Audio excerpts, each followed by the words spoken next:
um tratado, eu falo isso na minha primeira aula de Direito Internacional Público, não existe um tratado que não preveja especificamente como seu objeto uma matéria do ramo jurídico que você já tem estudado, ou que porventura você vai vir estudar. Dentro dessa temática, aí a gente precisa dividir. Existe um ramo de trabalho do direito internacional público e outro ramo de trabalho do direito internacional privado. O ramo de direito internacional privado que vocês podem trabalhar é a questão, assim, de contratos internacionais, tá? É uma lógica muito rica, é uma lógica que traz muito prestígio também financeiro e econômico, tá? Porque tem muito campo para atuar, mas você vai ter que conhecer direito comparado, né? Por quê? Porque geralmente os contratos internacionais, eles não aplicam apenas a lei brasileira, eles vão aplicar leis estrangeiras também. Então, é um ramo muito rico. Não é a minha prática, tá? Não é a minha praia, porque, enfim, eu escolhi que eu não gosto disso, né? Escolhi não, foi uma questão até de afinidade. Mas existe essa área, né? É importante deixar claro que existe. Existe a área de arbitragem internacional, existe a área de conflitos de competência internacional em jurisdições estrangeiras, mas não é a minha área. Não interessa aqui, né? Direito internacional privado, deixa para lá. Vamos pegar o que eu faço de fato. O que eu faço, né? Além de dar aula. Na minha advocacia, tá? E aí vou falar de advocacia privada, depois a gente vai para advocacia pública, advocacy, que é nas organizações internacionais. Na minha área, então, eu já falei, né? Eu trabalho com controle de constitucionalidade. Esse ramo já aviso de antemão, tá? Não basta ser formado em direito, não basta, tá? Você tem que ter um conhecimento muito aprofundado de constitucional, tá? Você tem que conhecer muito controle de constitucionalidade e você tem que fazer um currículo, né? Porque, querendo ou não, existe uma limitação para a advocacia, lá do artigo 103 da Constituição, que vai fazer com que aquelas pessoas que trabalham, que tenham formado um currículo, além da prática, mas um currículo acadêmico robusto, com pesquisa, enfim, com publicações, vai efetivar, por assim dizer, teu nome no cenário nacional, para fazer controle de constitucionalidade no Supremo, né? Eu acho essa área maravilhosa. Quem teve Constitucional 3 comigo sabe que assim, que é a matéria que me brilha os olhos dentro de Constitucional, né? Para quem teve Constitucional 2, imagina que é direitos fundamentais, mas controle para mim é maravilhoso, porque assim, faltam advogados capacitados na área.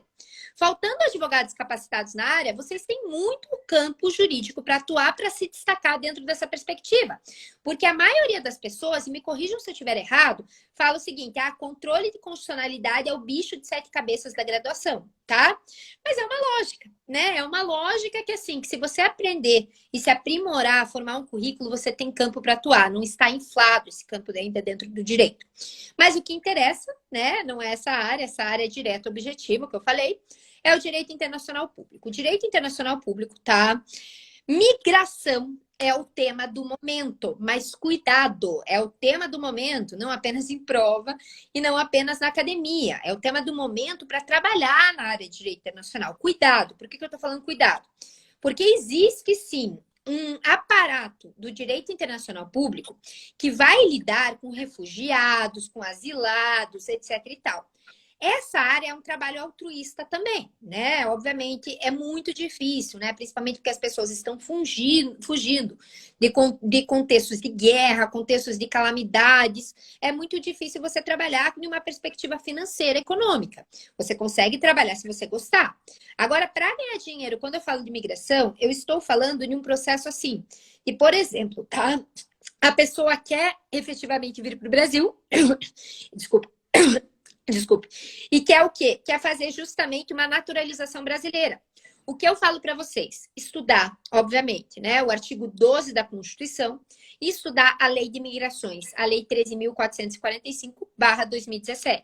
Precisa saber muito fortemente para trabalhar com direito migratório, tá? Eu não posso dar nome, obviamente, vou dar um contexto hipotético, tá? Mas eu tive um caso que, basicamente, o casal, ele era venezuelano, tá? Ele veio para cá e queria se naturalizar brasileiro. Ele não queria ser efetivamente refugiado, né? Obviamente aí você vai ter que cobrar, né? Cuidado com os honorários. Existem honorários aqui contratuais, tá caindo muito na OAB, sim.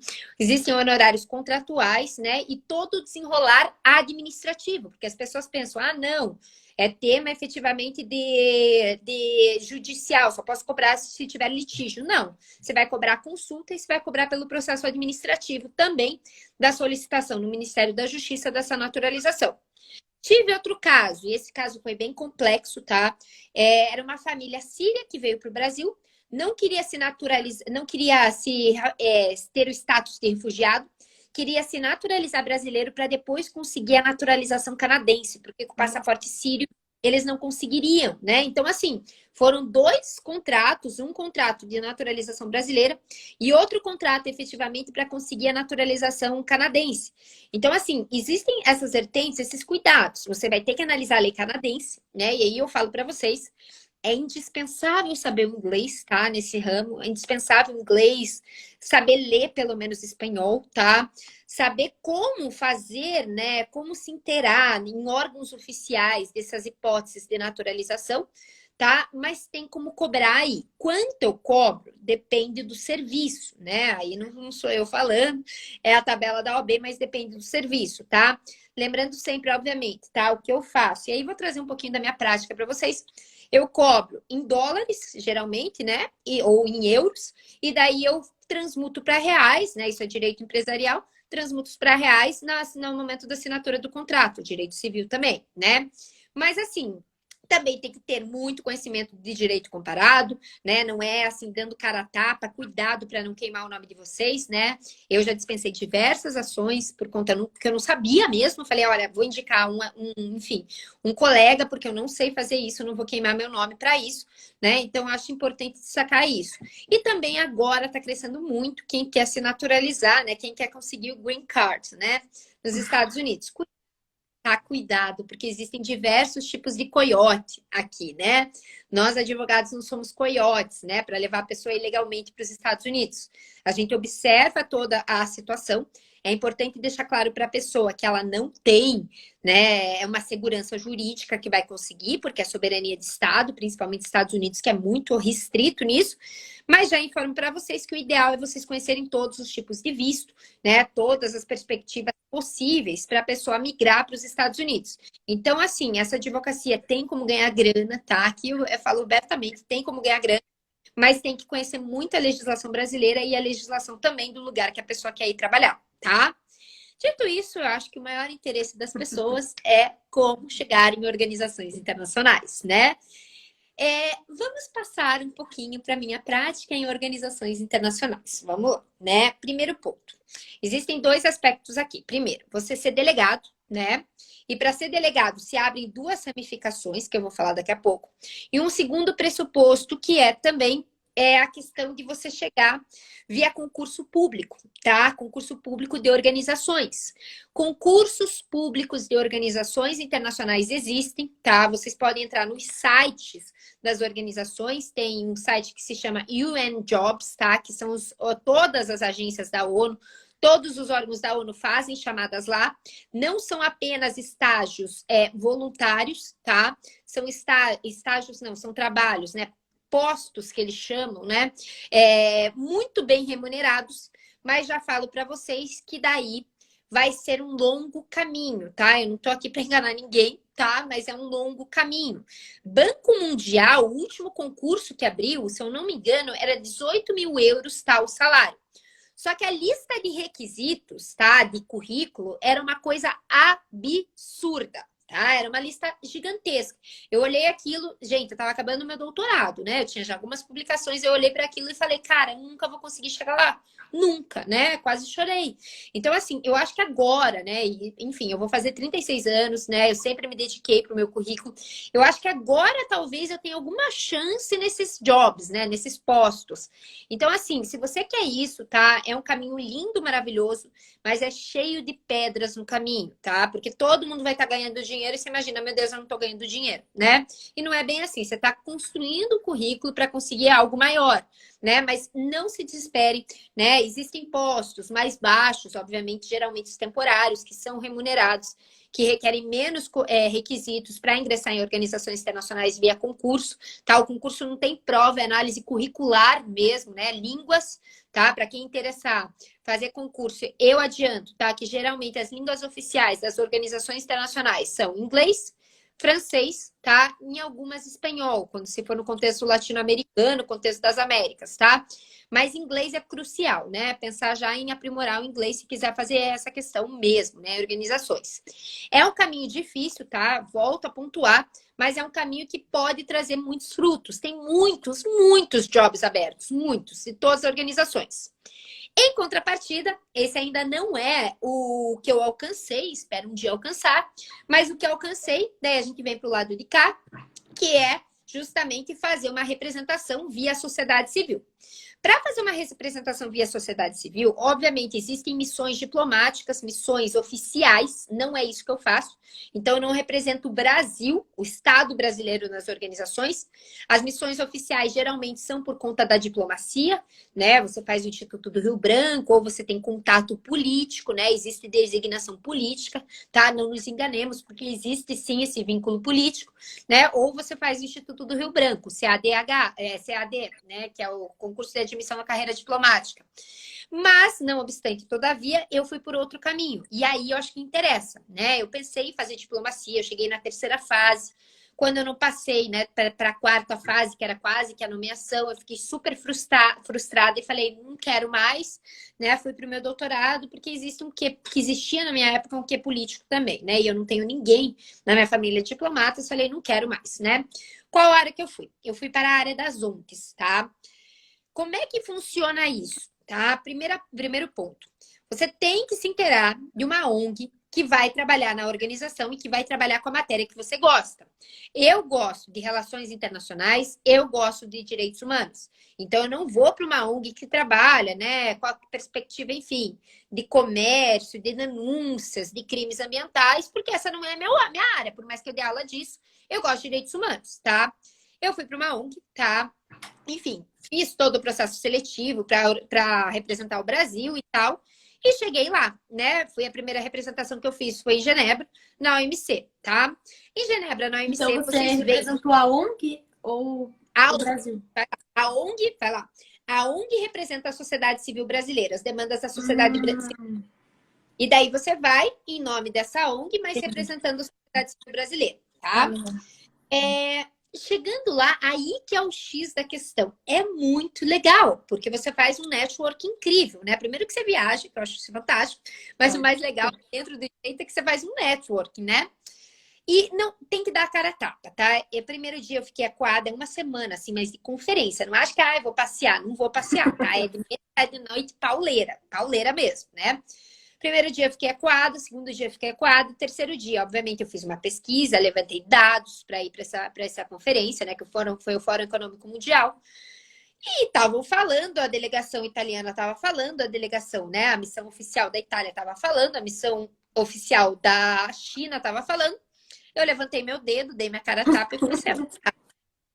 Porque, enfim, eu sou tímida no meu aspecto pessoal, no meu profissional, não sou tímida. Comecei a falar, né? Principalmente pontuar certos aspectos de direitos humanos que eu estava achando muito contraditório, principalmente o que a delegação chinesa estava falando. Obviamente, cortaram meu microfone, mas ok. No final da conferência, né? Sempre tem um coffee break. A delegação italiana entrou em contato comigo e falou: olha, eu gostei muito da tua postura. Será que você pode, né, nos ajudar? Eu falei, ok, vamos trocar figurinhas, vamos trocar contato, né? Isso foi em 2017, tá? Desde então, eu auxilio a missão italiana. Eu não falo isso porque é meio velado, né? Eu não estou ganhando dinheiro, mas existe um projeto, quando passar a pandemia, para, enfim, para eu integrar essa missão italiana. Se eu vou ou não vou, é uma escolha minha, mas querendo ou não, né? É o que eu falo para vocês. Não deem, não fiquem com medo de dar a cara a tapa, porque às vezes o não você já tem, né? Então, assim, conseguindo chegar via ONG nessas organizações internacionais, é maravilhoso, né? Você abre um leque de oportunidades. Beleza, né? Feito isso, participei de mais duas, três conferências sem ganhar nada, tá ganhando nada mesmo, tá? Tendo que eu tinha enfim, um subsídio da ONG para viajar, mas não ganhava nada para estar lá. Beleza. Quando cheguei lá, né, na quarta vez, a organização não governamental falou para mim: olha, Priscila, você quer coordenar delegações? Eu falei: meu Deus, quero, né? Aí sim, aí eu comecei dinheiro. Aí comecei a coordenar delegações. Obviamente é um trabalho muito exaustivo, né? É um trabalho que eu adoro, mas é muito exaustivo, tá? Por que que é muito exaustivo? Porque, na verdade, você vai ter que capacitar essa delegação, tá? Como capacitar? Eles têm que aprender a fazer pesquisa, levantar dados primários, né? Fazer pesquisa de campo e levar para essas organizações internacionais. A última que fui, né, foi para o Quênia no final de 2019, um pouquinho antes da pandemia, que foi para o ICPD 25, que era sobre igualdade de gênero. Então foi só um grupo de mulheres, foi maravilhoso, né? Sempre vão pessoas super capacitadas. Então, assim, você tem voz nessa organização internacional. Eu falei lá, falei sobre as minhas pesquisas, falei sobre levantamento de dados, sobre gender equality, né, igualdade de gênero, e também levei uma delegação. Mas, lógico, porque eu participei de vários processos dentro da ONG, eu participei ativamente, proativamente dentro de foros internacionais, mas cheguei lá. Se eu vou virar da missão diplomática oficial da Itália, eu não sei ainda, né? Talvez sim, talvez não, enfim, tem diversas variáveis pessoais aí também para mim. Mas eu sei que eu vou continuar coordenando delegações. Não é minha ONG, né? Infelizmente não é minha ONG.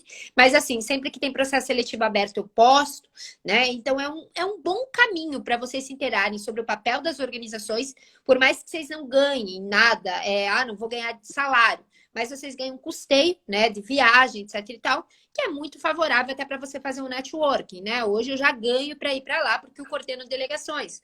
Mas assim, eu amo, eu acho que é uma prática do direito internacional inigualável, né? Então eu falo para vocês, se atentem a ONGs, né? Vão para ONGs que trabalham com essa perspectiva, vão para ONGs que vão efetivamente fazer esses trabalhos em organizações internacionais, se vocês querem direito internacional, e nunca esqueçam, né, que essa prática vai aprimorar o currículo para vocês, se porventura vocês quiserem, enfim, fazer um job, né? Prestar um job, um posto dentro da organização em um momento futuro, tá?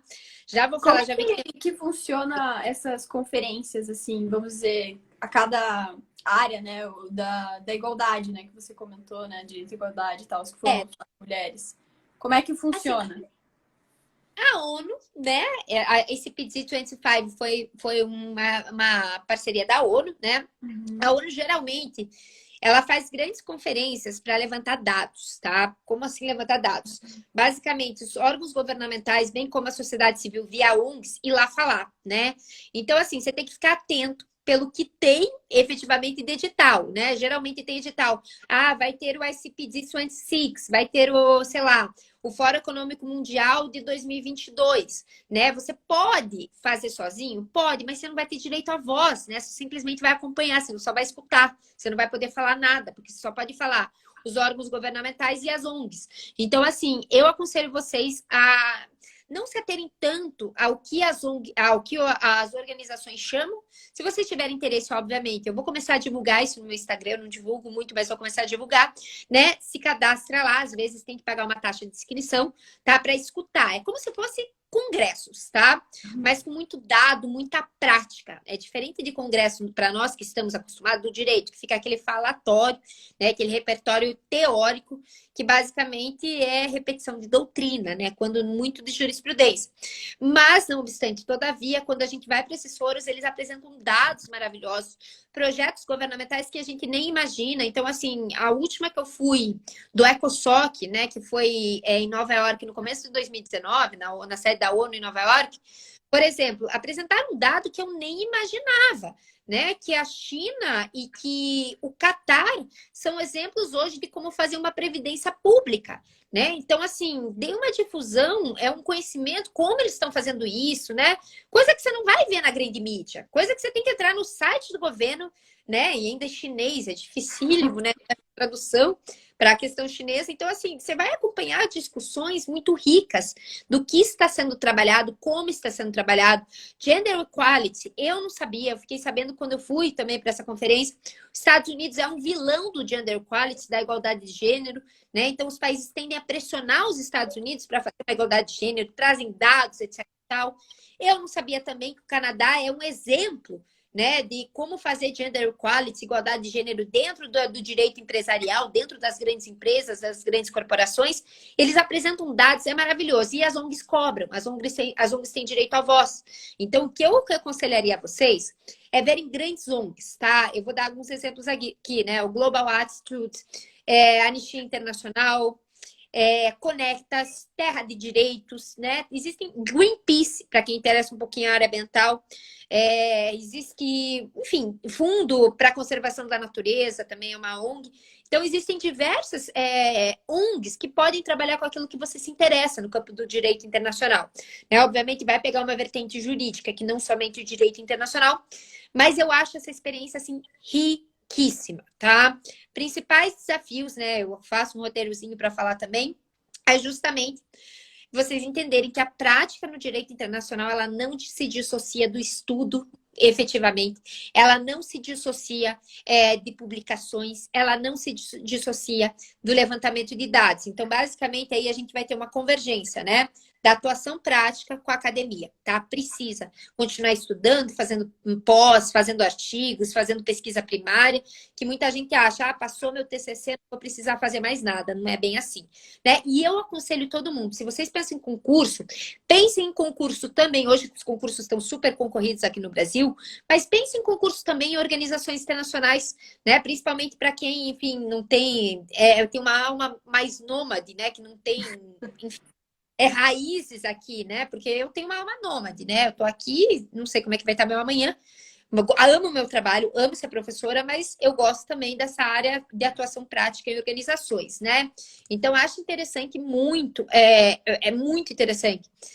Vocês também pensarem em concursos dentro de jobs, né? Os postos dentro de organizações internacionais. E assim, eu acho que a principal área do direito internacional público é a área pura do direito internacional público mesmo, né? Organizações internacionais. E aí eu vou pedir uma licença poética aqui para falar, né? Dar só um puxão de orelha também na minha pessoa. Para o direito, isso ainda é um mito, né? Isso ainda é algo assim, nossa, como é que eu vou trabalhar em organizações? Como é que eu vou trabalhar em organizações internacionais? Ninguém nunca me falou sobre isso, né? Ninguém nunca me avisou que isso era possível. Então, assim, eu falo sobre isso nas minhas aulas de Direito Internacional Público, geralmente ao final, né, do semestre, eu tendo a falar um pouquinho, se eu não faço, enfim, uma palestra sobre isso, né? Convido alguém para falar também. Mas tem que dar um puxão de orelha nos professores do direito, sabe? Porque precisa ampliar um pouquinho o leque de opções para vocês. E eu acho que essa live é mais para ampliar um pouquinho de opções. Não estou falando que é maravilhoso, né? Já vou falar aqui os diversos desafios que eu tive, né? Já vamos para os problemas que eu tive, que continuo tendo. Mas se você for pegar, eu também dou aula em relações internacionais. Lá, desde o primeiro semestre, né, os professores já falam sobre organizações, já falam como é que é trabalhar. Então, por isso que os alunos eles já saem preparados, né? Se vocês forem ver os egressos de relações internacionais, a maioria não vou falar a maioria, mas assim, um percentual muito alto está trabalhando em organizações internacionais, porque eles já são preparados para isso. Né? Então, acho importante destacar isso para vocês. O direito talvez abra mais portas, mas uma das portas também é as organizações internacionais. Tá?